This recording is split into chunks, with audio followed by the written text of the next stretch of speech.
오늘 본문을 통하여 살펴볼 이 히스기야라고 하는 왕은 정말로 열심을 다했던 사람입니다. 정말로 열심히 살았던 사람이죠.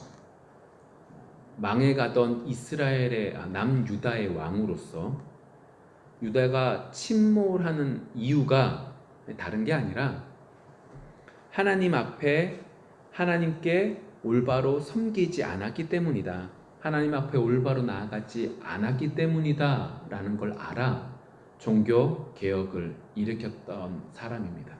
그만큼 열정적인 사람이었죠. 그렇게 열심을 냈던 사람입니다. 뿐만 아니라 저수지와 수도도 건설했던 사람이죠. 그러니까 저수지와 수도를 만든 의미가 어디에 있냐면 적군들이 예루살렘 성에 공격해 들어올 때 그리고 수성을 하고 이 성 안에 있을 때 이스라엘 백성들에게 남유다 백성들이 가장 필요한 건 물일 것입니다. 가장 기본적으로. 그리고 그 물을 바깥에 있는 사람들은 끊으려고 하겠죠.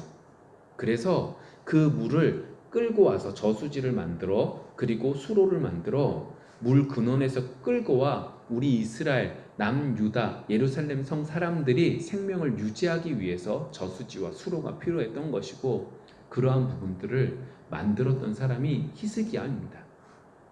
이 수로가 이 저수지가 우리가 너무나 잘 알고 있는 신약에 등장하는 저수지이기도 하죠.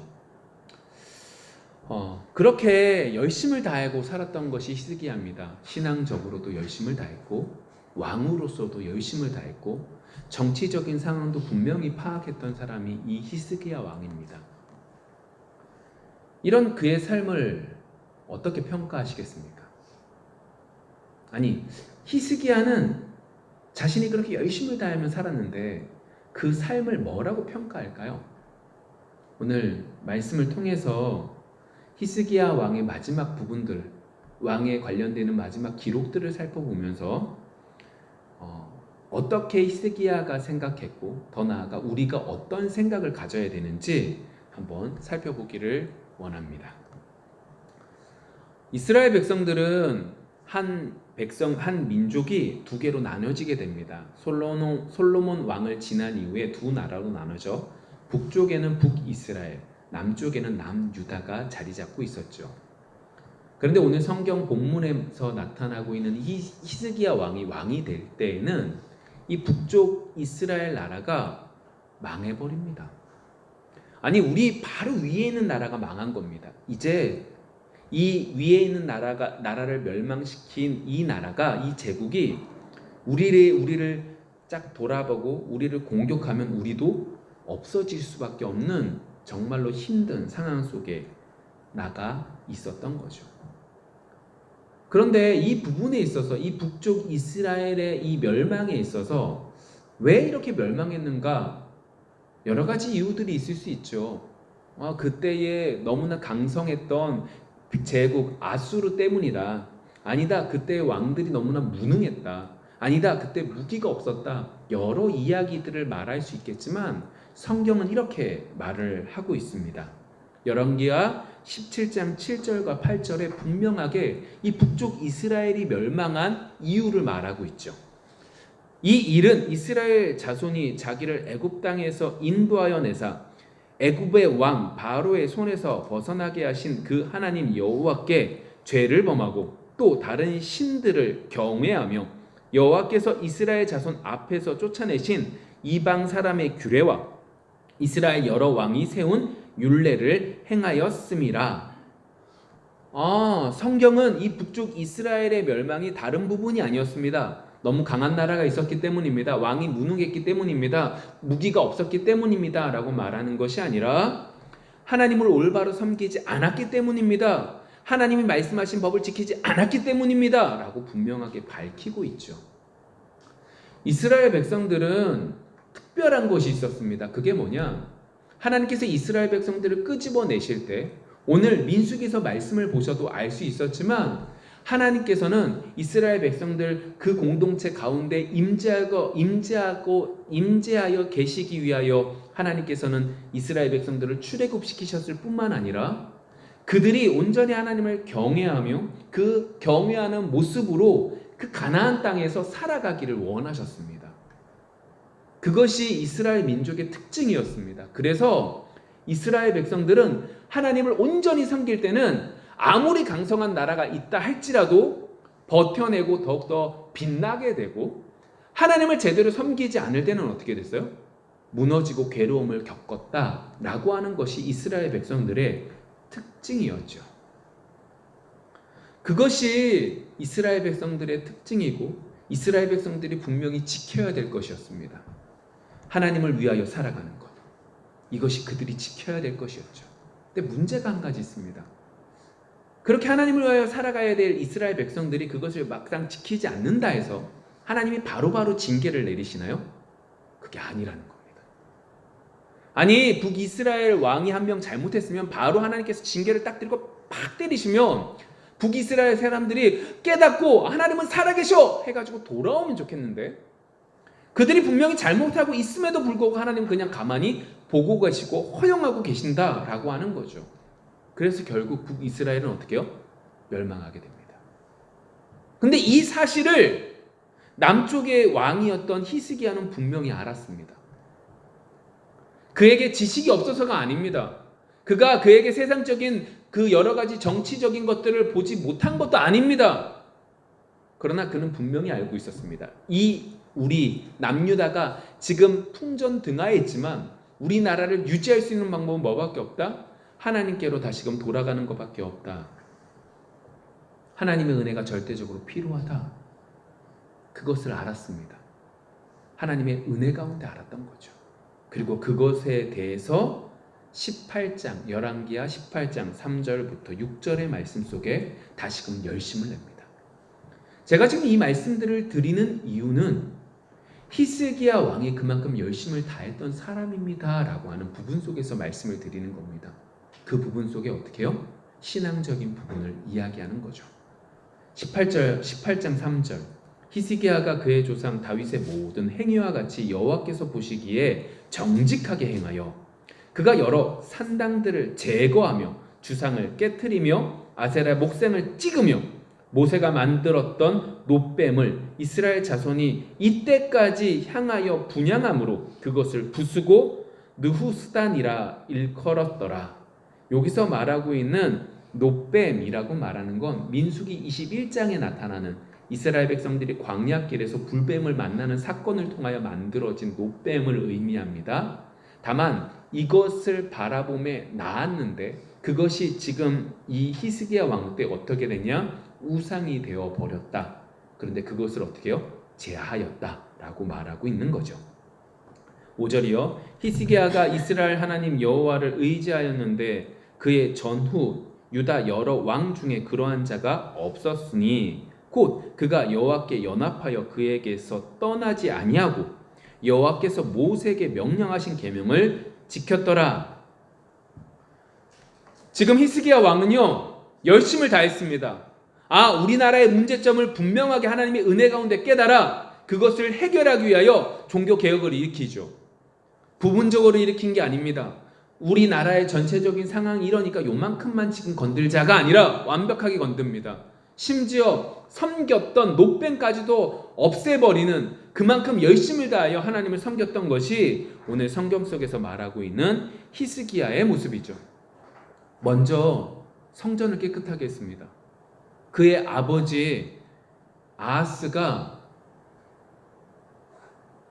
더럽혔던 그 성전, 북이스라엘이 그리고 아람 군대들이 아하스 왕이 다스리고 있었던 히스기야의 아버지가 다스리고 있었을 때에 쳐들어오니까 이 아하스가 생각을 했습니다. 아수르에 가서 좀 도움을 청하자. 그러면서 성전 안에 있었던 모든 보석들을 가지고 올려보냅니다. 뿐만 아니라 다메섹에 있었던 이방 신전을 보고 그림을 그려와 그 신전을 똑같이 만듭니다. 하나님을 섬기고 있었던 그 기물들을 이스라엘 하나님 여호와 하나님만 섬긴 것이 아니라 그 우상을 섬기는 도구로 사용했습니다. 그만큼 성전을 더럽혔던 것입니다. 그것을 히스기야는 정결하게 했습니다. 유월절을 지켰습니다. 심지어 북쪽에 있었던 이스라엘 나라가 망해서 남아있는 그 사람들에게까지 유월절을 지키자라고 말했고 같이 유월절을 지켰습니다. 뿐만 아니라 처음에는 성전 안에를 정결하게 했다면 남유다 전체에 있는 우상들을 회파하기 시작했습니다. 나의 원수들이 나를 조롱합니다. 잘못하면 내가 죽을 수 있는 상황입니다. 암살도 당할 수 있는 그 상황 속에서 그 모든 것들을 제하여 온전히 하나님을 열심을 다하여 섬기고 있었던 히스기야입니다. 그만큼 열심을 다했습니다. 정말로 열심을 다해서 개혁을 했습니다. 그런데 그런 그에게 청천벽력 같은 사건이 하나 등장하죠. 20장 1절입니다. 그때에 히스기야가 병들어 죽게 되매 아모스의 아들 선지자 이사야가 그에게 나와서 그에게 이르되 여호와의 말씀이 너의 집을 정리하라. 내가 죽고 살지 못하리라 하셨나이다. 정말로 하나님을 섬기려고 열심을 다했습니다. 정말로 최선을 다했습니다. 그런데 그에게 뜻하지 않은 불청객이 들어왔죠. 뭐요? 죽음이라고 하는 겁니다. 분명히 하나님을 히스기야도 열심을 다해서 사랑했고 하나님께서도 히스기야를 너무너무 사랑하셨다라고 하는 걸 우리는 알 수 있는데 도저히 이해할 수 없는 일이 벌어지게 된 거죠. 이 얘기입니다. 내가 지금 아파서 골골댑니다. 그런데 하나님의 여호와의 선지자 이사야가 와서 뭐라고 확정짓는 거였죠? 죽음을 확정짓는 겁니다. 곧 죽는답니다. 시간을 정합니다. 곧 죽는답니다. 그나마 와가지고 하나님의 사자가 와가지고 다시금 힘을 내십시오. 하나님이 당신의 생명을 늘려주셨습니다. 라고 해도 나의 괴로움을 버텨내는 건 쉽지 않은데 도리어 하나님의 사자가 와가지고 너 당신 죽습니다. 라고 말을 하니 얼마나 괴롭겠습니까? 모든 것들이 무너지는 겁니다. 사형 선고를 한 겁니다. 이때 히스기야가 뭐 하죠? 기도합니다. 여러분 절망 중에 기도했다? 엄청난 겁니다. 여러분 괴로울 때 어떻게 해요? 한껏 괴로워한 다음에 기도합니다. 슬플 때 어떻게 해요? 한껏 슬퍼한 다음에 기도하죠. 근데 오늘 히스기야는요 피접이 상고라고 완전히 빼빼 마르고 정말로 죽음 앞에 놓인 것처럼 괴로운 상황 속에서 정말로 선지자가 가지고 확인을 내리는 거죠. 당신 죽습니다. 그 절망적인 상황 속에 모든 것들이 끝난 그 상황 속에서도 히스기야는 기도했습니다. 왜 그럴까요? 개인적으로 살고 싶죠. 근데 나라적으로는 어떨까요? 심각합니다. 분명히 내가 종교 개혁을 일으켜서 이 나라 가운데 더러운 것들을 제한다고 제했지만 백성들의 마음이 완벽하게 바뀌었을까요? 아니요. 아무리 생각해봐도 이 백성들의 마음이 아직 온전히 바뀌지도 않은 거예요. 분명히 아수르의 군대를 한 번은 쫓겨서 이제 아수르 군대가 올라가긴 했지만 어쩔거나 하나님의 도우심으로 승리는 했지만 언제 다시금 내려올지는 모르는 상황인 거죠. 국제 정세가 지금 엉망진창인 상황이에요. 이 상황 속에 지금 히스기야는 마음이 다른 겁니다. 내가 죽는 것도 괴롭지만 정말로 괴로운 건 이 나라가 어떻게 될지 너무너무 앞이 깜깜한 거예요. 그래서 그는 뭐 하는 거예요? 기도하는 겁니다. 그리고 그 기도 속에 하나님은 응답하시죠. 정말로 하나님의 기적을 이 히스기야는 맛봅니다. 그리고 오늘 이야기가 시작되죠. 지금까지 이야기상으로 보면 열심을 다해서 하나님을 섬겼습니다. 최선을 다해서 나라의 왕으로서 살아갔습니다. 그 결과 어떻게 해요? 하나님의 역사를 맛봤습니다. 라고 끝나는 것 같습니다. 이게 히스기야의 결론 같습니다. 근데 유념해 보셔야 됩니다.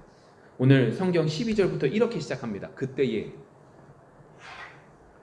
그러니까 이 얘기입니다. 히스기야가 병들었다라고 하는 그 소식을 바벨론 왕이 듣게 됩니다. 그러니까 남유다 땅과 이 바벨론이라고 하는 나라의 거리가 한 1000km 정도 됩니다. 1000km. 그러니까 가까운 거리가 아닙니다. 그러니까 이 소식이 이렇게 전달되어지는 시간이 제법 걸린 겁니다. 그리고 편지와 여러 가지 예물을 가지고 오는 시간도 제법 걸렸겠죠. 그러니까 병들고 낫자마자 온 것이 아니라 병들었다는 소식이 듣고 나았지만 그럼에도 불구하고 좀 한참 있다 온 겁니다. 그 시간상의 배열이 있지만 오늘 성경 속에는 그때다라고 말하는 것으로 접었죠. 자, 그러한 것 속에서 오늘 성경 속에 바벨론 왕이 뭐 하는 거예요? 편지와 예물을 가지고 왔습니다. 이유는 이겁니다. 적의 적은 나의 동지입니다. 지금 바벨론이라고 하는 나라는 아수르라고 하는 초강대국 옆에서 지금 신흥 강국 정도 됩니다. 그러니까 내가 지금 어잘못하면 이 아수르가 우리를 공격할 것이고 우리가 없어질 수 있기 때문에 많은 동맹을 맺어야 됐고, 그 동맹의 한 부분으로 저기 밑에 있는 유다라고 하는 나라가 이 아수르와 계속해서 싸우고 쿡탁쿡탁 거리는 걸 들었기 때문에 예물을 보내면서 편지를 보내면서 우리 반 아수르 연맹을 맺자라고 얘기하는 거죠. 그러기 위해서 편지를 보내고 예물을 보낸 겁니다. 근데 그때 이 히스기야 입장에서 어떤 행동들을 하죠? 자신들이 가지고 있었던 모든 것들을 보여줍니다. 무기와 불을 다 보여줍니다. 이유가 뭐 때문일까요? 아까 전에 말씀드렸지만 히스기야는 똑똑했습니다. 그리고 정확하게 판별했죠. 지금 바벨론이 온 이유가 뭐 때문이에요? 반아수르 동맹을 맺기 위한 거죠. 동맹을 맺으려면 우리나라가 어느 정도 되는지를 보여야죠. 그래서 동일한 수준이 아니더라도 이만큼 되더라도 그만큼 우리의 요구를 할 수 있는 거잖아요. 그러한 부분 속에 우리가 이렇게 괴로움을 당한 것 같지만 우리에게 이만큼 재물이 있고 이만큼 능력이 있습니다 라고 하는 걸 보여주고 있는 거죠. 이걸 통하여 협상을 할 때 조금 더 많은 것들을 얻어내려고 히스기야가 하고 있는 겁니다. 그래서 그 모습이 오늘 성경 속에서 나타나고, 이 동일한 본문이 오늘 성경 속에서 말하고 있는 열왕기 하에도 나오고 이사야서에서도 나오고 역대 하에도 등장을 합니다. 이 모습 그대로 이사야서 39장 2절에는 이렇게 말을 하고 있죠.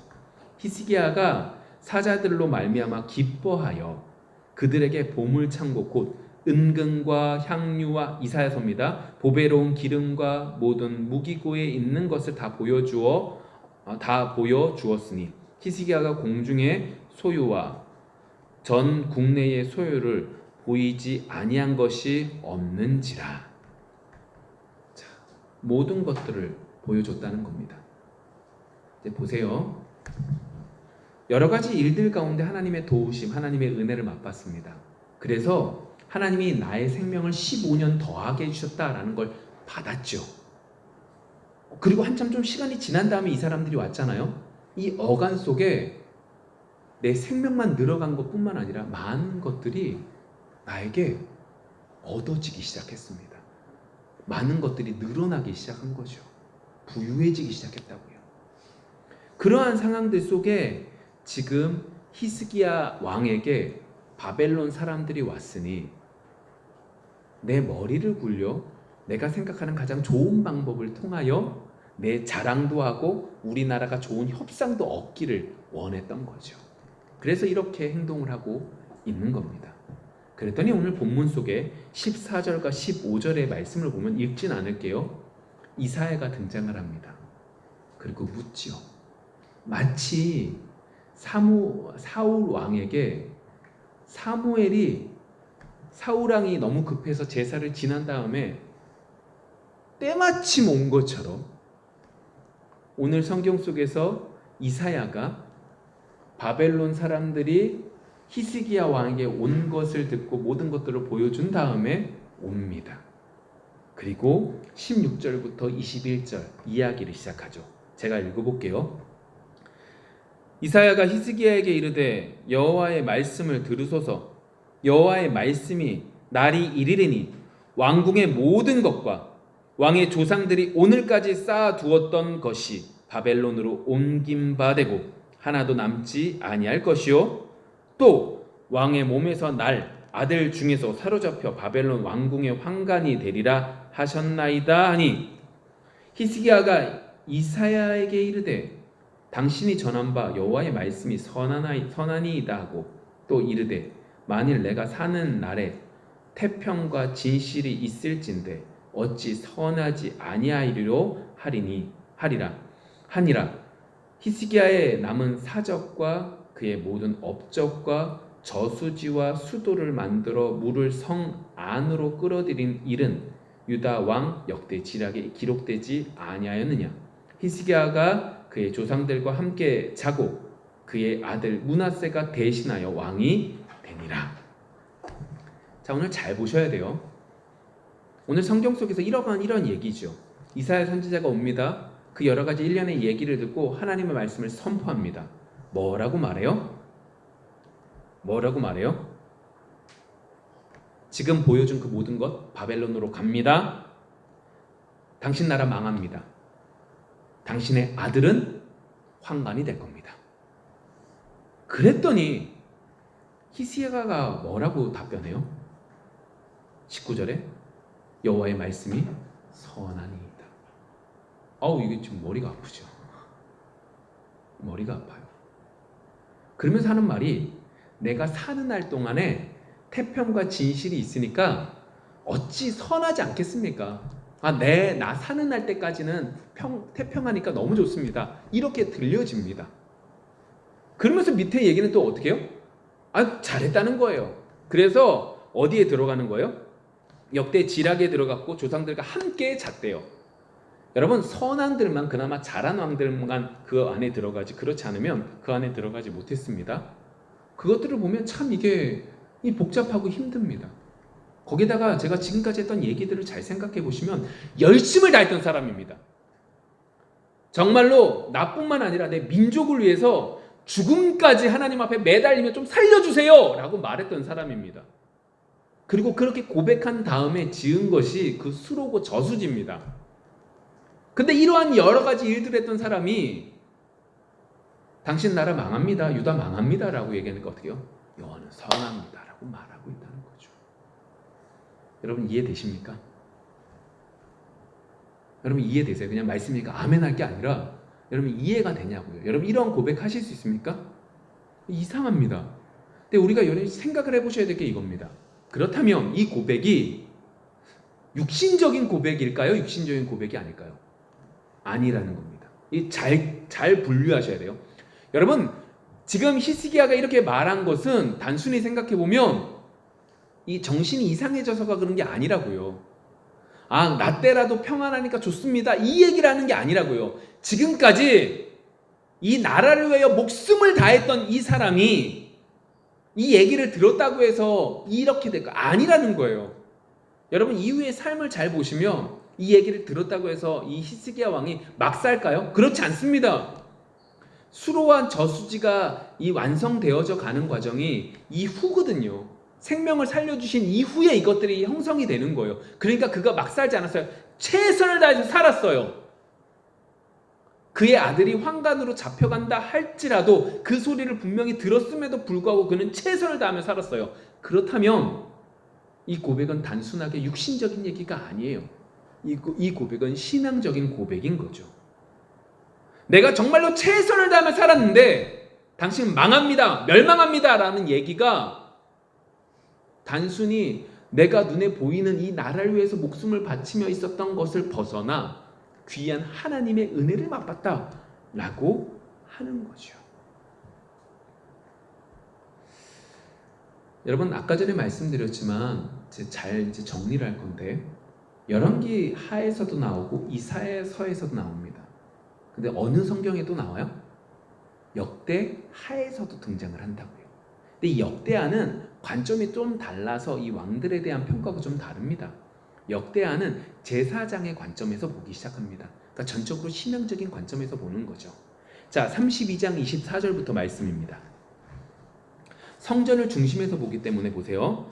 그때에 히스기야가 병들어 죽게 되었으므로 여호와께 기도하며 여호와께서 그에게 대답하시고 또 이적을 보이셨으나 히스기야가 마음이 교만하여 그 받은 은혜를 보답하지 아니하므로 진노가 그와 유다와 예루살렘에 내리게 되었더니 히스기야가 마음의 교만함을 뉘우치고 예루살렘 주민들도 그와 같이 하였으므로 여호와의 진노가 히스기야의 생전에는 그들에게 내리지 아니하니라.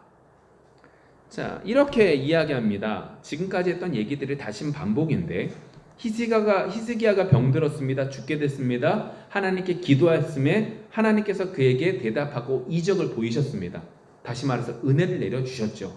그런데 어떻게 해요? 히스기야의 마음이 교만했습니다. 그래서 그 받은 은혜를 어떻게 하지 못했어요? 보답하지 않았습니다. 교만해서 보답하지 않았습니다. 그랬더니 어떻게 해요? 하나님의 진노가 유다와 예루살렘에 내리게 됩니다. 진노가 내려집니다.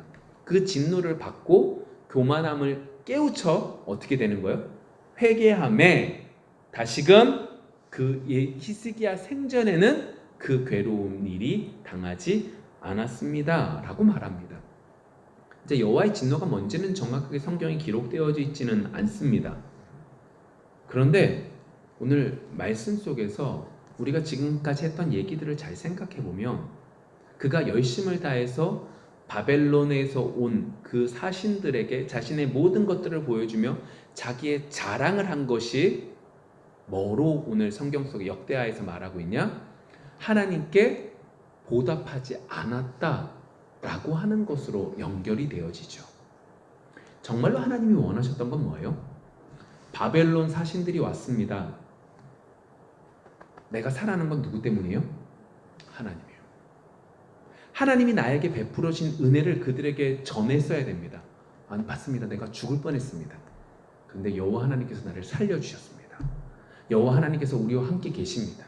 우리는 하나님을 섬기는 자들입니다.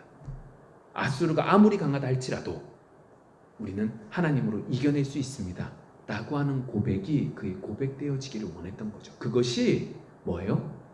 하나님께 보답하는 거였습니다. 근데 이 히스기야가 한 거는 뭐예요? 그걸 선택하지 않죠. 내 머리를 굴리고 내가 열정을 다해서 이 모든 정세들을 알아본 바에 따라 이 바벨론과 협상을 다시금 맺을 수 있게 모든 좋은 것들을 보이고 내가 이만큼 대단한 왕이라는 걸 자랑하고 싶었던 거죠. 그런데 그 모든 것들이 결국 어떻게 되는 거예요? 무너지게 되었다 라고 하는 걸 볼 수 있는 거죠. 하나님께서 분명히 그에게 히스기야 왕이 하나님 앞에 기도하는 속에서 많은 것들을 부요케 하셨습니다. 그것이 역대하 32장 27절부터 30절까지 쭉 나타나는데 결과적으로 이 얘기입니다. 형통하게 하셨죠. 부유하게 해주신 겁니다. 근데 그것을 어떻게 해요? 하나님의 은혜로 깨닫지 못한 겁니다. 그것을 이제 역대하 32장 31절 말씀 볼게요. 31절 이렇게 말합니다. 그러나 바벨론 방백들이 히스기야에게 사신을 보내어 그 땅에서 나타난 이적을 물을 때에 하나님이 히스기야를 떠나시고 그의 심중에 있는 것을 다 알고자 하사 시험하셨더라. 분명하게 이렇게 말하네요. 하나님이 히스기야를 떠났답니다. 하나님께서 돌보시고 간섭하시는 것을 잠깐 어떻게 해요? 거두셨다고요. 하나님께서 언제나 돌보시고 주관하시고 간섭하셨던 것이 히스기야에게 항상 같이 있었기에 지금까지 이렇게 올 수 있었는데 그것을 잠시 떨어뜨려 주셨다고. 그랬더니 그가 어떻게 되는 거예요? 자신의 잘남을 드러내게 되고 교만함이 드러나게 되매 그가 어떻게 해요? 무너지게 되었다라고 분명하게 말하고 있는 겁니다.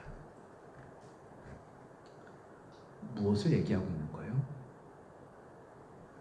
히스기야는요 지금 깨달은 거예요.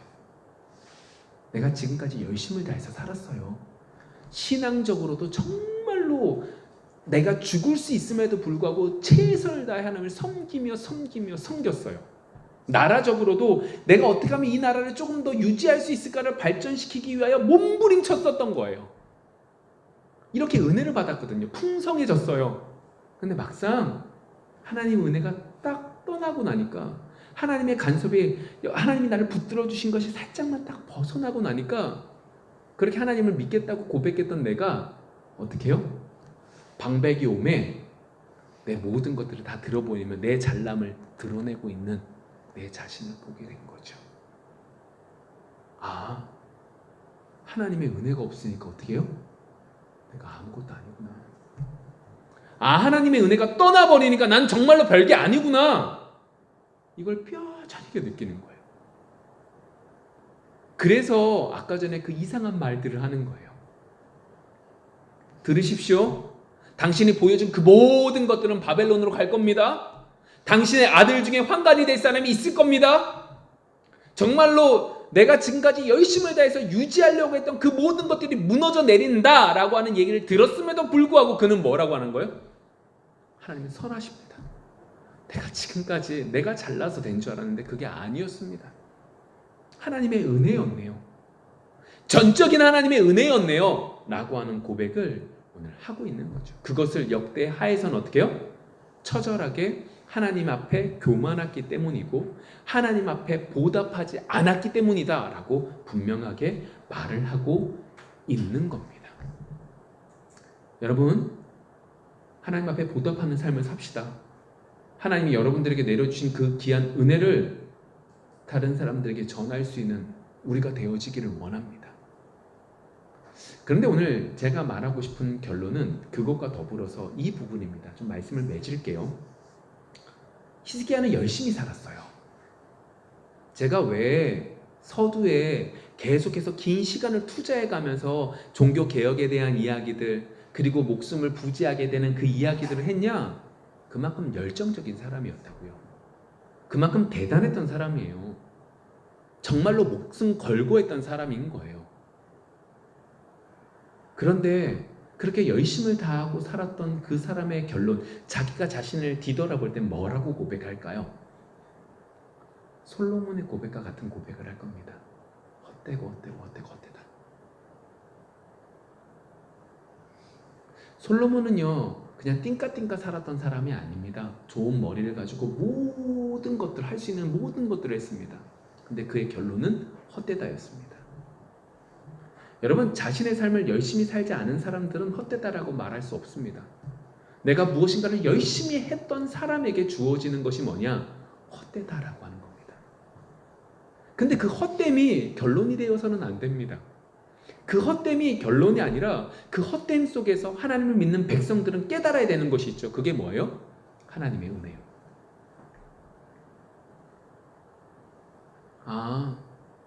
내가 내 열심으로 열심히 살았지만 이 모든 것들은 하나님이 도와주셨기 때문에 된 거구나. 내가 지금 이 자리에 있는 것도 하나님의 도우심 때문이구나. 내가 잘나서, 내가 도전적이고, 내가 열정이 있고, 내가 열심히 있고, 내가 머리가 똑똑해서? 아니요. 다 하나님의 도우심이구나. 근데 여러분, 제가 지금 이 얘기를 하는 게 있습니다. 제가 왜 이 이야기를 이렇게 결론을 짓냐? 우리는 이 결론을 너무나 잘 알고 있습니다. 하나님의 은혜지, 맞죠? 하나님의 은혜지. 근데 중간에 이야기를 자꾸 빼먹습니다. 헛되다라고 말할 수 있는 사람은 누구만 헛되다라고 말할 수 있다고요? 열심히 산 사람만 열심히 그 이야기를 할 수 있습니다. 왜요? 열심히 하나님 앞에 산 사람만이, 열심히 최선을 다해서 산 사람만이 뭐라고 말할 수 있는 거예요? 헛되다라고 말할 수 있는 것이고, 그 가운데 뭐가 나타나는 거예요? 진짜 하나님의 은혜가 은혜임을 깨닫게 되는 거죠. 히스기야의 모습을 보세요. 내가 이 나라를 위해서 모든 것들을 다 마쳤는데, 선지자를 통해서 이 나라가 망한다라고 얘기하는데 그 얘기에 뭐라고 말하는 거예요? 하나님은 신실하십니다. 하나님은 정직하십니다. 하나님은 맞습니다. 하나님의 은혜로 내가 살았습니다 라고 고백할 수 있는 거죠. 철저히 깨진 자만이 이룰 수 있습니다. 여러분, 하나님이 여러분들에게 주어진 여러분들의 삶에 최선을 다하며 살아갈 수 있는 여러분들이 되어지기를 원합니다. 열심히 안 살면서 인생은 헛되지 하나님의 은혜만 있으면 돼. 아니요. 열심히 사십시오. 실패할 걸 알기 때문에 난 안 합니다. 그런 교만한 마음 품지 말고 열심히 사십시오. 그리고 열심히 사는 것 속에 뭐가 주어지는 거예요? 헛됨이 알게 되는 것이고, 그 헛됨 속에 하나님의 은혜를 깨달을 수 있게 되는 거죠. 그 은혜의 삶이 우리의 삶이 되어지기를 원하며, 그것이 이번 한 주의 삶이 되어지기를 소망합니다. 기도하겠습니다.